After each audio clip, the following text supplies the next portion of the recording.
بسم اللہ الرحمن الرحیم۔ السلام علیکم معزز طلبہ کرام، آپ سب کیسے ہیں؟ آج ہم نور الانوار کے سبق نمبر 294 کو پڑھیں گے۔ آج کے ہمارے سبق کا عنوان ہے پانچواں قرینہ۔ آج کے ہمارے سبق کی عبارت وَبِدَلَالَةِ مَحَلِّ الْكَلَامِ سے شروع ہوتی ہے۔ آج کے سبق میں بھی ہم حقیقت کو جن قرائن کی وجہ سے چھوڑا جاتا ہے ان میں سے پانچویں قرینے پر گفتگو کریں گے، اور اس کی مثال میں ایک حدیث پاک بیان ہوگی، پھر اس حدیث پر کلام ہوگا کہ اس کی مراد کیا ہے، اور اسی اثنا میں ہمارے یعنی احناف اور امام شافعی علیہ رحمہ کے مابین کچھ اختلاف بھی آئے گا جو وضو میں نیت کے فرض ہونے یا نہ ہونے کے لحاظ سے ہوگا۔ تو آئیے سب سے پہلے ہم آج کے سبق کی عبارت پڑھ کے اس کا ترجمہ کرتے ہیں اور اس کے بعد اس کی وضاحت کی طرف بڑھتے ہیں۔ مصنف علیہ رحمہ لکھتے ہیں وَبِدَلَالَةِ مَحَلِّ الْكَلَامِ وَعَدَمِ صَلَاحِيَتِهِ لِلْمَعْنَى الْحَقِيقِي لِلُزُومِ الْكِذْبِ فِي مَنْ هُوَ مَعْصُومٌ عَنْهُ فَلَا بُدَّ أَنْ يُحْمَلَ عَلَى الْمَجَازِ، اور محلی کلام کی دلالت کی وجہ سے اور اس کلام کے حقیقی معنی کی صلاحیت نہ رکھنے کی وجہ سے، اور وہ حقیقی معنی کی صلاحیت اس لیے نہ رکھنے کی وجہ سے کہ کذب لازم آتا ہے اس میں جو کذب سے معصوم ہے، تو پس ضروری ہے کہ اس کلام کو مجاز پر محمول کیا جائے۔ قَقَوْلِهِ علیہ السلام انما الاعمال بالنیات،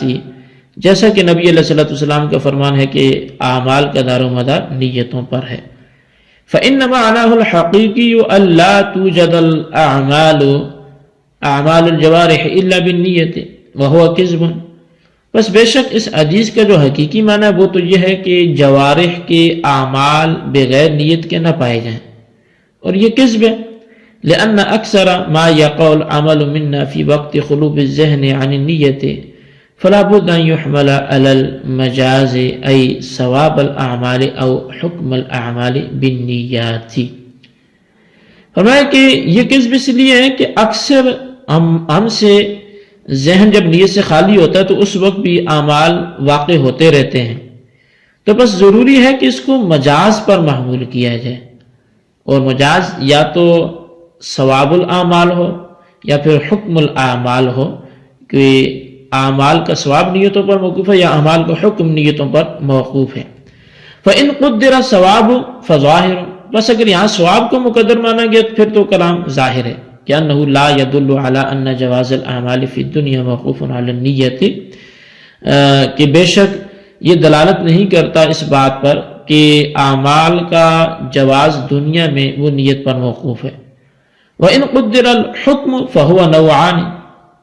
اور اگر یہاں انما حکم الاعمال ہو، اعمال سے پہلے حکم کو مقدر مانا جائے تو پھر اس کی دو قسمیں ہوں گی، دنیوی کالصحۃ والفساد و اخروی کالثواب والعقاب۔ ایک تو دنیوی اس کی قسم ہے جیسا کہ صحت اور فساد، اور دوسرا اخروی اس کی قسم ہے جیسا کہ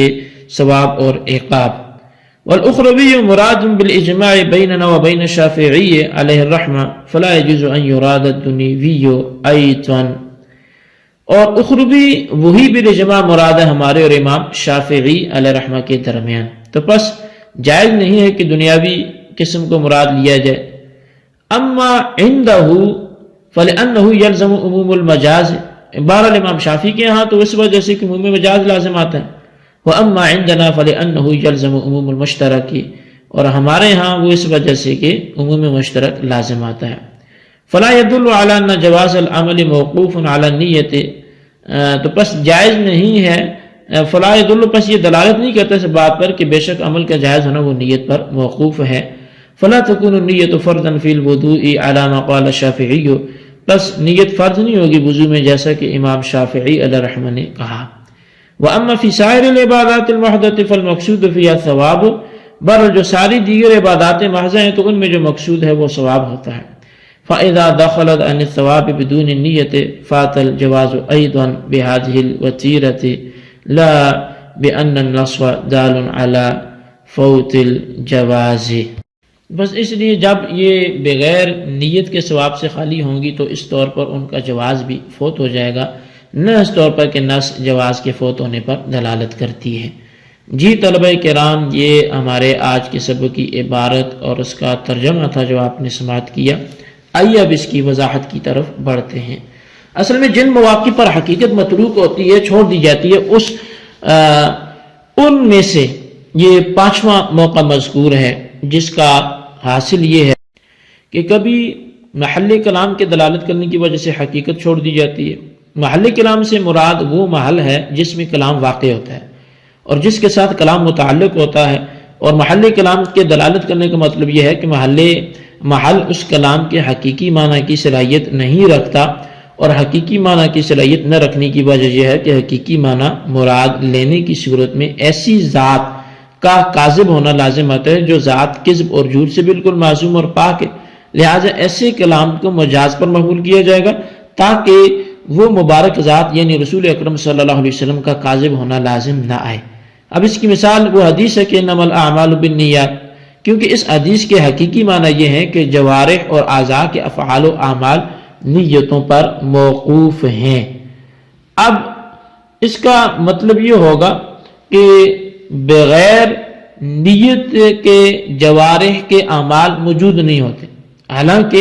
یہ بات نہیں ہے، یہ خلاف واقع اور جھوٹ ہے، اس لیے کہ ہمارے بہت سے کام بغیر نیت بھی واقع ہو جاتے ہیں، یعنی عمل موجود ہوتا ہے اور ذہن نیت سے خالی ہوتا ہے۔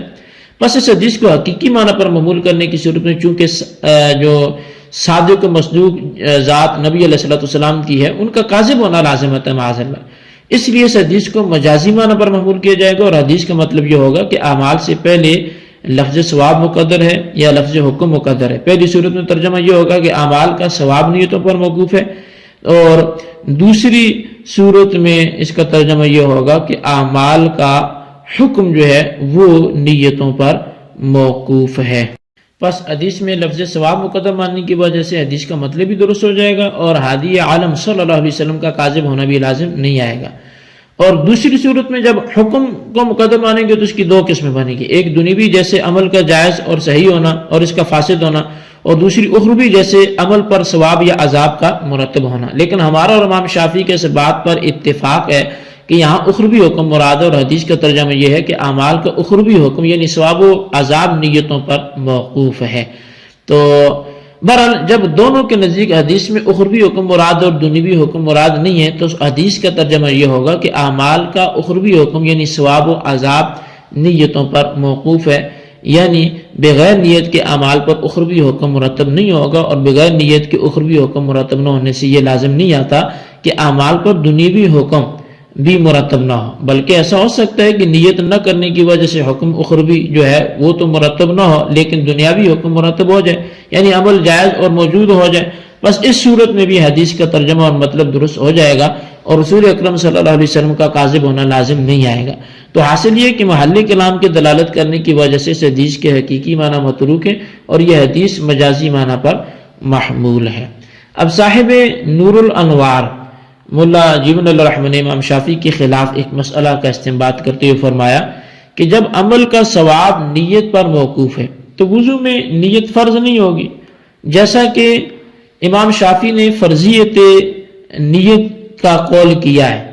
کیونکہ نیت نہ کرنے کی وجہ سے زیادہ یہ ہوگا کہ وضو پر ثواب مرتب نہیں ہوگا، اور ثواب مرتب نہ ہونے سے یہ لازم تھوڑی آتا ہے کہ وضو صحیح اور جائز ہی نہیں ہوگا، بلکہ یہ ہو سکتا ہے کہ وضو تو جائز ہو لیکن اس پر ثواب مرتب نہ ہو، اور جب ایسا ہے تو وضو کے لیے نیت فرض نہیں ہوگی۔ لیکن اس پر بھی یہ ایک اعتراض ہو جاتا ہے کہ عبادات محضہ یعنی نماز روزہ اگر نیت سے خالی ہوں تو وہ باطل ہو جاتی ہیں، لہذا یہ بات ثابت ہوگی کہ ان عبادات کی صحت اور جواز نیتوں پر موقوف ہے، اور حدیث کے معنی یہ ہے کہ اعمال کی صحت نیتوں پر موقوف ہے، کیونکہ اگر عمل کا ثواب نیت پر موقوف کیا جائے جیسا کہ آپ نے فرمایا